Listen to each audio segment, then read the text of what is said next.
So hello guys, and welcome to another video.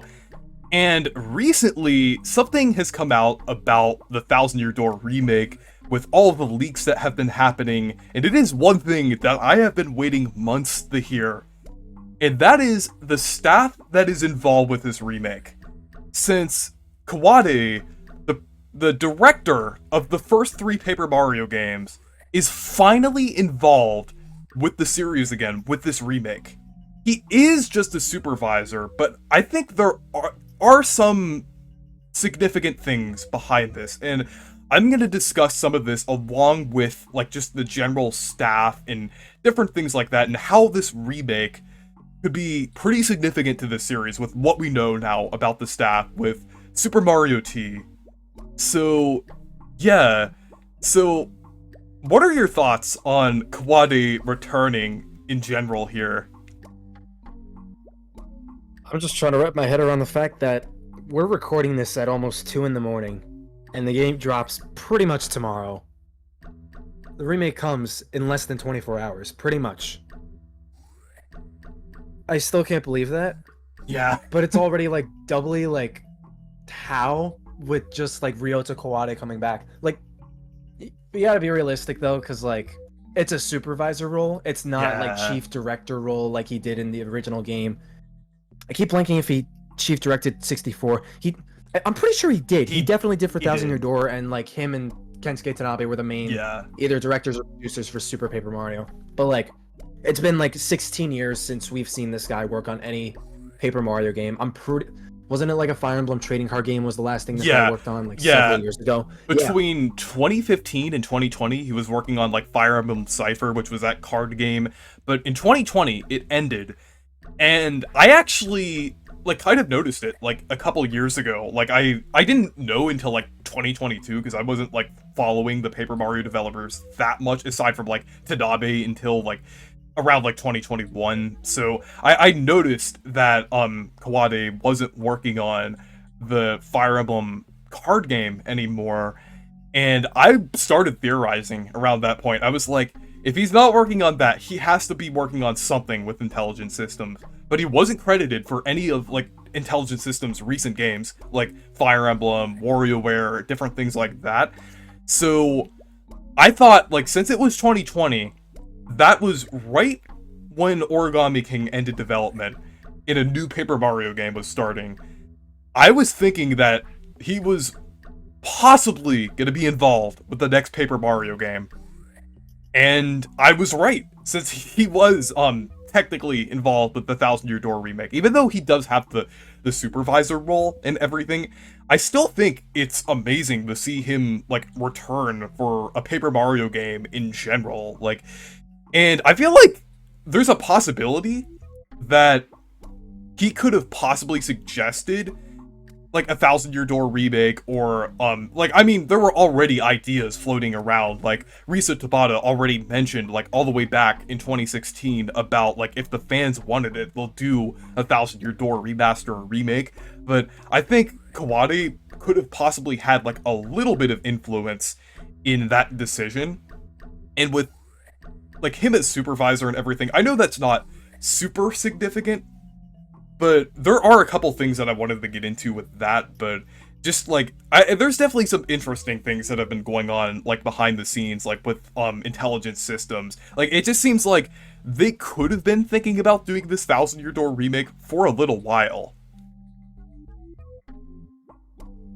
I definitely think you're hitting a chord on something. I do think it is totally possible that they probably did plan this like a pretty good one, because like the release years do line up. Origami King dropped 2020, and then the Fire Emblem trading card game ended in 2020. Yeah. So yeah, it really makes a lot of sense that it kind of like transitioned into that. I feel like, honestly, it's kind of interesting with the timing here, since it would have been around like 2019 to 2020 when they were initially like brainstorming for ideas for the next Paper Mario game. And I wonder if like, I mean, they already were doing like they were already saying if fans were vocal enough about Thousand Year Door, they'd do it. I'm thinking like 2019, that was hashtag remaster the Thousand Year Door. And that's around the time they would have been brainstorming for ideas for the next Paper Mario game. And then with Origami King, there were so many people that were vocal about wanting the older style to return. I think there's like that, like, and then with Kade ending the Fire Emblem trading card game and everything, it seems like that was like that time seemed like the stars were aligning around that time. Like it really seemed, and then Origami King, like it seemed like it strayed a little bit from the formula from Sticker Star and Color Splash, so people were starting to be like, oh, it's maybe they're inching closer, baby steps. But it's like, it seems like it's really interesting. It seems like around that 2019 to 2020 time, it seems like a lot of things were kind of like aligning with intelligent systems, and that could have possibly led them to make this remake. But I wanted to get into the IP team thing, since that is another thing that I have noticed. Like, when I was looking through the credits of the Thousand Year Door remake earlier, since that has leaked out by now, I have not noticed at all. There was not any character supervisor team. And this character supervisor team has been basically involved with every modern Paper Mario game, the Mario and Luigi remakes. I'm sure Paper Jam as well, but I can't confirm it at the moment. And a lot of the other, like, kind of 2010s Mario spin-offs, specifically the spin-offs, not the mainline titles. And it really seems like this was the IP team that Tadabe was referring to. And it's completely absent from the remake. There is, like, no signs of it at all. Like, there's no, like, graphics supervisor. There's, like, graphic software supervisor, something like that in the remakes. But I don't think that has anything to do with, like, the graphic supervisor or the character supervisor. And those names are also, like, kind of appearing between, like, different games. Like, some of the same names that were in the character supervisor team, like the IP team. I think these are from, like, Nintendo internally. Like, since they appeared so many games across both intelligent systems, as well as, like, some of, like, other developers working with Nintendo. And since that's absent with this remake, I think that's pretty interesting. In another I'll let you go ahead. Because, where's it going? IP team. Yeah, because you look at Color Splash and Origami King, they list like a character supervisor or graphic like supervisor team. The Mario and Luigi remakes have this too, with Bowser's Inside Story and the Superstar Saga remakes. But with Thousand Year Door not getting it, it's totally possible that it's not these teams specifically. There's just another branch internally at Nintendo not credited in any of these games. They give these specific like supervising teams guidelines for what they could do for certain characters, how they look, yada yada yada. Yeah. But yeah, no, it is telling that Thousand Year Door doesn't really have this. There probably is something similar to this with some of the other Mario games on Switch, Wonder, RPG, and Peach Showtime, and several others. But like, you guys have played all the other Mario games on Switch. Besides Origami King, like no other Mario game has any of these character design restrictions or these like IP teams in place, forcing them to be like, hey, make sure Mario, Peach, and Bowser wear this one specific outfit. Make sure all the NPCs look one specific way. They're not crazy like humans or mermaids or whatever. Like none of that. It pretty much was just the Paper Mario series. Well, Mario and Luigi to an extent too. But yeah, no, it definitely does speak that type of like energy is being applied to Thousand Year Door, and it really makes me wonder just where Paper Mario is going to go forward and like the greater Mario ethos when the next system rolls around, because they've been pretty liberal as far as just character restrictions, designs, personalities, even like story to a lesser extent, but still. Yeah, and another thing kind of correlated with this, one infamous notable name that we saw quite a lot in the modern era of Paper Mario. Kensuke Tadabe was not involved with this remake. He was credited for special thanks, but he wasn't involved. Like, he wasn't the producer like he usually was. And that might have a small like chance in like how this remake turned out and everything, I'm not gonna blame Tanabe fully for like Me neither. the restrictions. I don't think it was in, like, aside from like the stuff that happened with Sticker Star, I think he was really like, I think the way he was handling it was a little different than what we were thinking. Like the IP team, it really seemed like they were the ones that were kind of like restricting a lot of these designs and certain decisions and things. But Tanabe mostly was just like approving it and wasn't really like, I mean, I wouldn't say necessarily like enforcing it, because I don't think he was the one being strict about it. I think he was the one that was just allowing it to happen and wasn't doing anything about it. Like, he seemed like there was like no choice in that happening, like with the IP team being there and different things like that. But interestingly, now that he's absent from the remake, the IP team, or the character design team, or the character supervisor team, is absent from this remake, which I think is really suspicious. I'm not gonna like just go out there and say like, oh, that's the reason why, but I think there definitely is a possibility that could be the case, that like Tanabe had some role in that IP team like kind of staying in place, since it seems like now that like with the Thousand Year Door remake, like this is being developed by like a lot of the Origami King developers.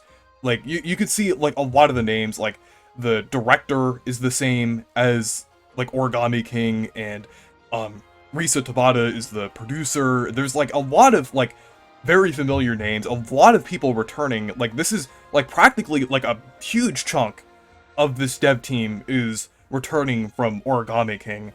So I feel like this kind of shows that like a lot of these developers are capable of doing so much more when they're able to say like, oh, we don't need like a character supervisor team to make like this game. We don't like need this in order to make like this game and everything. I feel like Tanabe there, he didn't seem like super strict about it, but he seemed like he was just not doing anything about it. But now it seems like the floodgates are open. They're able to keep all these character designs intact. They're able to do what they want now. Since it was pretty clear in Origami King that these developers wanted to do so much more with the game, but weren't able to because they were confined within the restrictions. So, yeah, I think this is, it kind of is, like, I would say, like, a little bit of a sign that, like, Tanabe is gone, even though he isn't the one solely responsible for these restrictions. He really isn't this big, huge villain mastermind behind the restrictions. I just think he had, like, a little bit of the role. He kind of is a cartoon villain, though. He killed my parents. He hates Min Min. Like, of course he ruined Paper Mario. Obviously, I'm kidding. But, like, Tanabe, there's definitely going to be, like, some speculation that because there's no IP team and that Tanabe not being here is the reason why, like, he's the actual person doing it or whatever. Because he became the scapegoat after, like, Color Splash and Origami King, which, to be fair, I did kind of believe that for a while. I would say, like, around, like, shortly after Origami King came out, because there was a lot of different interviews with the other people, not even just Tanabe dealing with it, even though there were interviews before that with all these other, like, producers and writers and supervisors and whatnot. But, it pretty much applies with, like, every single video game, like, studio making any type of game. It's a whole team of people, directors, writers, programmers. We just saw, like, character supervisors and graphic supervisors. I remember bringing this up in my videos on Miyamoto, talking about Paper Mario, because people blame Kensuke Tanabe for pretty much everything when he's more or less the messenger for what Paper Mario's become over the last, like, 11 years. So, because of... It's kind of like... Oh, God, what's his name? Who's the main producer behind the Pokemon games? Because he's pretty much the... Oh, my God. He makes some of the music, too. I'm blanking on his name. You Pokemon fans probably can think of the name, like, easily off the top of your heads. So you might get where I'm coming from. But obviously, like... there's Masuda. like higher... Yes. Junichi Masuda. Wow. How the... I have not touched Pokemon in a while. But there are these people that pretty much, because Risa Tabata pretty much suffered the same thing with Color Splash, because they interviewed her, and then people kind of took that as like, she doesn't know what she's talking about. Like, why is she the one like making these games when it's not just this one sole individual person? Directors like obviously have more reign over this. You could kind of give like Ryota Kawade some more like credit and more not nuance, more validity to the fact that he is the chief director, but it is all these other extra people just like making these games. I guess Ryota Kawade we're kind of viewing the same way as Sakurai. Yeah. But as far as this like this modern Paper Mario team and a lot of these names being the same as from Color Splash and Origami King, like you could say whatever you want about Color Splash and Origami King. Like I can't stand Origami King's combat, but like I definitely believe they're fully capable of making the type of Paper Mario game we want. Because it's like exploration wise in Origami King, peak, like really good exploration. That I think is the best part about Origami King. Just the visual style, the way they heighten the whole paper cardboard aesthetic with how much detail it has. I think we got confirmation that it is the same engine as Origami King. Oh, but yeah. it is still a remake built from the ground up. Yeah. Yeah, Oatmeal Dome. It's built from the ground up in that engine. Yeah. So they're just pretty much pushing this whole paper aesthetic as further as they can, but it's not getting in the way of everything else surrounding the game, like the story, the gameplay, and all this other stuff. It is like for some platforming elements, but it is like a lot. It's like barely much of any gameplay compared to the rest of Thousand Year Door. Yeah, and I feel like with this as well, I was thinking like with the modern Paper Mario games, I feel like I was trying to think. I just had the idea in my head that just kind of forgot here, but it seemed like it seemed like they were really pushing against the line when it came to what they were allowed to do in Origami King. You could really see that line in Origami King with what they were allowed to do and what they weren't allowed to do, because they were hugging that line quite a lot throughout the game. Like you had those like the trees and whispering woods, you had the Vellumentals, you had the cutout soldiers, different things like that. Those things were definitely pushing up against the edge of what they were allowed to do. But now you could see their full potential with the Thousand Year Door remake, like with animating all of these more interesting, unique characters and everything. Even though they're not designing these characters, you could see they're putting a lot of effort into like making these expressions and kind of fleshing out these characters even more than they were in the original version of Thousand Year Door, like with things like the different like text blips and like just their overall the way they're animated. You can really see they're kind of going all out here, like even with the music as well. Like when you're like kind of looking at like the battle themes, they do a similar thing to what they do in Origami King, and they have like different like basically different variations for different areas. And there's even like a thinking theme, like when you're idle for like long enough in battle, like someone that like data mined that. But like it really seems like they're kind of going all out. They're incorporating the ideas, like some of the ideas that they started in like Origami King and Color Splash, and they're kind of incorporating that within classic Paper Mario and also fleshing out classic Paper Mario as well. They definitely are. Like with Origami King, I picture it's pretty much a box of pillows, and they're trying to like, it's just multiple pillows appearing in that box, but the box is locked so tight that it's struggling to just burst open, but it is pretty much just barely peeking out at the seams of that box. That pretty much is what Origami King was, because of all the restrictions they had, but they couldn't go any further than what they did there. With Thousand Year Door, they don't have to worry about any of that. And that is the other worrying thing. Well, it's more unfortunate than it is worrying, because this is a remake. It's just classified as a remake. It's not like a new game or anything. So there's already just that lower standard that like it's the same game as before, just given with a modern coat of paint. But like this is probably the most they've ever gone out for any Paper Mario game. I do think that is the case, because like they did go out in a lot of areas for Origami King. Once again, I can't say that about the battle system, because it really does the bare absolute minimum. But like the animations, the animations in this remake, like 4 times the amount of animation on every single NPC and character than the original Thousand Year Door. The soundtrack, dude, that's quintuple fold how Yeah. much music was in Thousand Year Door. Like, it, like you could tell they are going as far as they can with what Paper Mario was up until this point in visuals and music, character animations, and like all this other stuff. To where, like, I definitely believe they can push the bar in what a Paper Mario game could be going forward, especially if this game does really well. I really hope it does do really well. It probably will. Yeah, but kind of going into that, like with the future of the series, in like with how the Thousand Year Door remake is like handling things, I'm just thinking like, I know there's some people out there who are like, I mean, like this is just a remake people. Like I've made like multiple discussions before on my channel about like why a lot of these remakes happening now matter, but some people are like, oh, this is just a remake.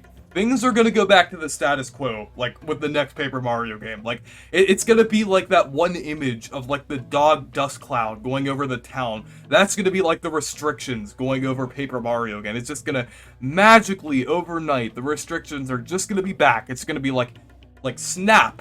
Like it's not gonna. It's basically gonna be like the Thousand Year Door remake never existed. Some people are acting like that. Like that's gonna like that is honestly. If they do that, I think that would be absolutely ridiculous. Like, I just don't think, like, that's very likely at this point. Like, we already were kind of, like, joking about, we've been joking, like, over the past decade about, like, how weird things have been for Paper Mario, but honestly, I think that scenario is just pushing it just a little bit, because I don't know, like, they can't go back now. Like, they really, if they want the future games to do well, I feel like they can't back down now. Like, they already, this remake is the most anticipated Paper Mario game ever. Even more so than the original Thousand Year Door, and then Sticker Star before people knew it was bad. Because that actually did have some anticipation behind it. But this is the most hype that Paper Mario has ever had. You have the classic fans who are really excited to see a classic Paper Mario game returning, like us. You have the newer fans who are really excited to play Thousand Year Door for the first time since it's so inaccessible nowadays. And then you have the casual crowd as well. And with that, the Thousand Year Door is actually a little more appealing to a casual audience than Origami King is, since Origami King doesn't really have a set genre. It really seems like an action, adventure, puzzle, RPG hybrid. It really doesn't know what it wants to be, and it doesn't really know how to market itself. While Thousand Year Door, it's like a Mario RPG. It's an RPG, Mario elements, an appealing art style, a nice, fun story. Like, it really seems pretty appealing to a lot of people. So, kind of, like, looking at all of those elements, it really seems like if Nintendo is banking so much on classic Paper Mario returning with this remake, and is putting so much effort into this remake, like on Intelligent Systems' part, that would be a huge mistake to back down now.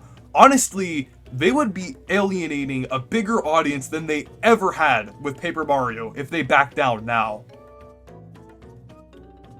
You're cooking. This man was cooking pretty much the whole time.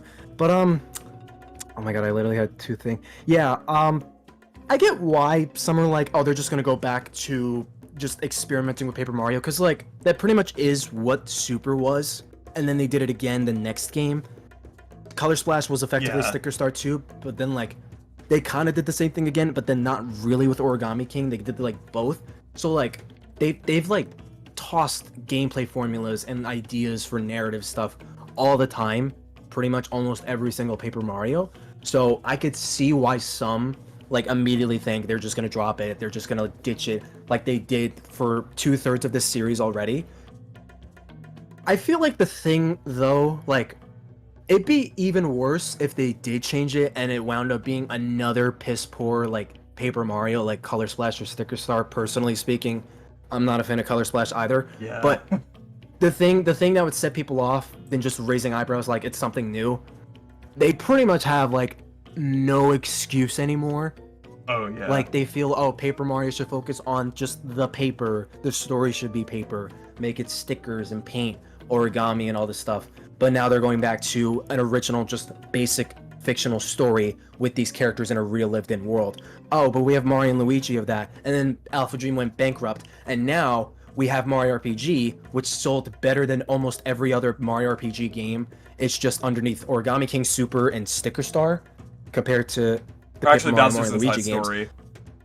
Bowser's Inside Story. That's right. It might, by the end of the Switch, it's probably gonna at least outsell Origami King. But between that and this remake, there is such a visible and clear demand for just Mario RPGs and just how creative they are, but just them being RPGs. There's like no reason for them to just completely ditch all of that and how much effort they're putting in making this remake an even more fleshed out version of TTYD if they just did something completely new. Like it would it would feel way more ridiculous than how they did it with Sticker Star or Super Paper Mario. Like I feel like there would either be way more backlash, there probably would be way more backlash, but I feel like you were right. It would just alienate way more people if it just wound up being a completely new genre altogether. That's something Paper Mario's done a lot. We don't need that anymore. We need some consistency in this brand. Yeah, it like Nintendo seems to be very strategic right now about how they are handling the Mario RPGs. Like, why would they release Thousand Year Door right after Super Mario RPG? Like, it's almost like they've been planning this for a few years. Like this, like, maybe it was back when like Alpha Dream was doing poorly. They needed some kind of plan to revive the Mario RPG, since they knew they weren't gonna be able to sustain that branch of the Mario franchise for a few years. So I feel like they were kind of cooking for quite a while and thinking about the perfect way to kind of bring back the Mario RPGs. And kind of, honestly, this almost feels like a soft reboot of like the whole Mario RPG brand, aside from the Mario plus Rabbids. Like Super Mario RPG, like that is the first Mario RPG, and it's getting like just a full refresh, like with that remake that released a few months ago. And it is pretty faithful to the original and retains all the elements that people liked about the original. Then we have Thousand Year Door here. That is, while keeping a lot of the visual and quality of life elements that people really liked about the modern Paper Mario games, it still kind of does seem like a refresh back to the older formula. Kind of both a refresh and a return to form. Like, it really seems like they're kind of doing like, just like between both of these games, it kind of seems like even though they're both remakes, it kind of seems like somewhat of a soft like reset of the Mario RPGs. Like they're basically, let's go back a second and start off from where we went before. Let's take Super Mario RPG and the Thousand Year Door remake, and let's build off from here. Hopefully they bring back Mario and Luigi 2 with a different developer, but it really seems like they're kind of bringing these games back to just kind of like build off of them and basically like kind of, because Paper Mario was so crazy, Mario and Luigi was just slowly fizzling away. It was so confusing in the 2010s what was going on with the Mario RPGs. So it really seems like they're kind of doing some kind of strategic thing here. Yeah, these series like Mario and Luigi, Paper Mario, and even Mario RPG, like, they have audiences and they do sell well most of the time, but like they don't do nearly as well as pretty much every other Mario thing. 2D Mario, 3D Mario, Mario Kart, even Luigi's Mansion now, Mario Party. They do about as well as some of the Mario sports games on average, more or less. Yeah. So it did just feel very, very weird in the mid 2010s, because Paper Jam became a thing. It was the last brand new Mario and Luigi, and then they're like, oh, we'll just do remakes going into 2020, and then they filed for bankruptcy in 2019. They wanted to change Paper Mario throughout the 2010s. There was pretty much no Mario RPG anything like new after Paper Jam, and then like, I think since Alpha Dream went bankrupt up until like 2023, we knew nothing about what they were gonna do with Mario RPG. So I do think you do have a point. I can't tell you when specifically. That probably was when Alpha Dream went out, because Yeah, they probably did have to like cook some ideas for how they could maybe soft reboot Mario RPGs, see if they still have an audience, if they could still gain interest in cash. Because I'm assuming Mario RPG would probably have taken 4 years to make, like the yeah. Paper Mario games. That would track because it did drop in 2023. And that is like really interesting. Like I'm thinking like that would have been 2019 as well with Alpha Dream. So it seems like almost everything that like would have kind of led Nintendo to rebooting the Mario RPGs happened around 2019 to 2020. It's just so like interesting, like how that just all happened. Like Alpha Dream, the fans kind of being vocal about Thousand Year Door, the Kade ending, the Fire Emblem card game, different thing. It just in Origami King ending development. It just seems like, and then also another thing that I wanted to add, like Mario plus Rabbids, by 2019 around that time, it was selling amazingly well, and that is somewhat of a Mario RPG. I kind of consider it a Mario RPG, and I feel like Nintendo Yeah. definitely. Honestly, I'm just thinking like it is more it kind of leans more into that strategy based gameplay that is a bit similar to the Mario RPGs, and especially since Sparks of Hope leaned even more into the RPG elements than Kingdom Battle did. I'm thinking since that game sold like really well, like I think it's like 7 to 10 million, honestly, like around, like from what I've checked lastly.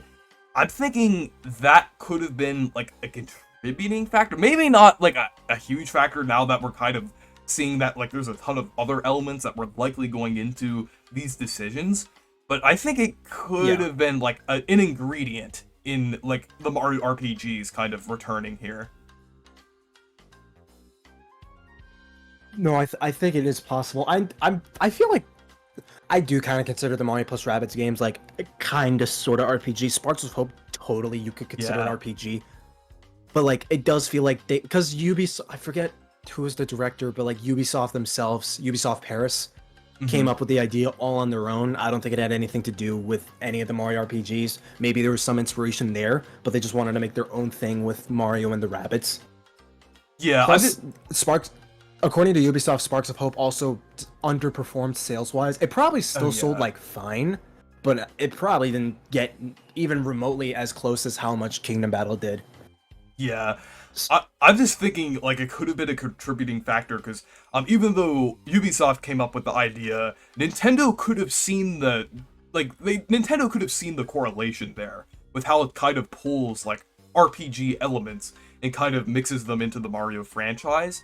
And I feel like they could have been like, oh, maybe there is a demand for like Mario games with more RPG elements. So I'm just thinking like that could have been like a little bit of a factor.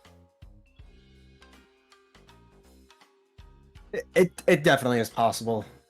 I just think it probably isn't, but it is possible for sure. Yeah, it's just interesting, like, that all, like, it really seems like the stars aligned at the right time, like, for both Mario RPG and especially Thousand Year Door, like, around that 2019 to 2020 time. It's just, like, kind of, like, eerie how, like, so many things, like, just, boom, it's just, like, basically kind of led to this Thousand Year Door remake, potentially, because it does seem like there were a lot of factors that were attributed into this, but, I really hope this is the future of the series. I really hope that Kawade continues to be a part of the series and kind of I hope his supervisor role is kind of the start of him being involved with the series a little more. I'd like to see him like I'm not sure if he'd be interested in like directing the games anymore, but like at least like a producer role, I would say like would definitely be like fitting for like a future Paper Mario game. But it's nice to see him like involved with it again. Like I feel It like really is, yeah. I feel like there might even be like a little bit of significance behind it too, like with the fact that like he stopped working on the Fire Emblem card game like right around the time that started development, and also the fact that there isn't an IP team, there is a small chance that he could have been involved with, like, actually, you know what? I think there is somewhat of a chance that he was involved with kind of like keeping these original character designs rather than kind of switching it over to the modern style. It really seems like it's interesting because I'm thinking like with all the games that like before this that Kade was involved with, like and was directing with the Paper Mario games, they all had that classic style to them, even though Super Paper Mario had a different art style and kind of did its own thing. It kind of seemed like a lot of those recurring elements from the classic games and like visual styles and different like decisions that were made were kind of consistent under Kade. And it seems like some of those consistencies seem to be returning in this remake.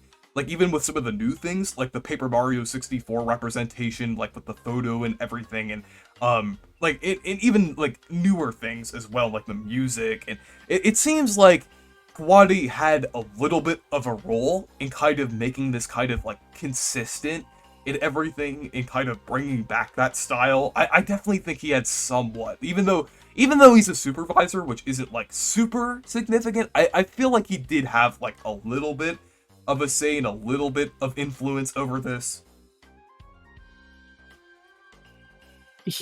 It's possible he might have. I could just see like him being supervisor because like he directed the original game. But like I completely pray that like he stays for future Paper Mario titles. I pray that his influence or his decisions for some of these games during the first 3 games remain consistent for the future of Paper Mario going forward. I pray Mario and Luigi definitely makes a comeback. Yeah, I hope. What were you gonna say? I hope this remake is a sign of things to come for the Paper Mario series, and things are looking pretty good now. I hope we don't get that random cloud of restrictions that a lot of people are saying. I hope it doesn't go back to the status quo of not sticking with a formula for Paper Mario and having these weird restrictions. I'm just hoping that this remake is really like gonna be the blueprint of the future of Paper Mario. I really hope so too. The cloud covering the city Reese's talking about. I've just discovered this meme literally before we started recording. It's a giant cloud covering a city, but the center of the cloud is Doge. It's a Doge face. Yeah. But no, yeah, like now more than ever, like the odds of Paper Mario's future going back to that original format is like way higher, way higher than it ever was before with this remake, with RPG, with like everything this remake is doing after all the interviews we got from Origami King, the team's vision, what they said, what they couldn't do, what they couldn't make, and now this, and now RPG and Wonder and all these other Mario games. Like I'm finding way less reasons to think they're just gonna completely switch up again 4 years from now. Like Yeah. it feels way too tone deaf if they just did change it up. I think this remake might forebode a way better future for Paper Mario now than it did back in 2015, 2016. And if it sells, that's just another bonus. It's pretty much another reason for that better future. Oh yeah. And I am pretty confident that it's like at least gonna sell like around the amount that Origami King did, if not more, just due to like all the hype surrounding it and like the appeal that this game has.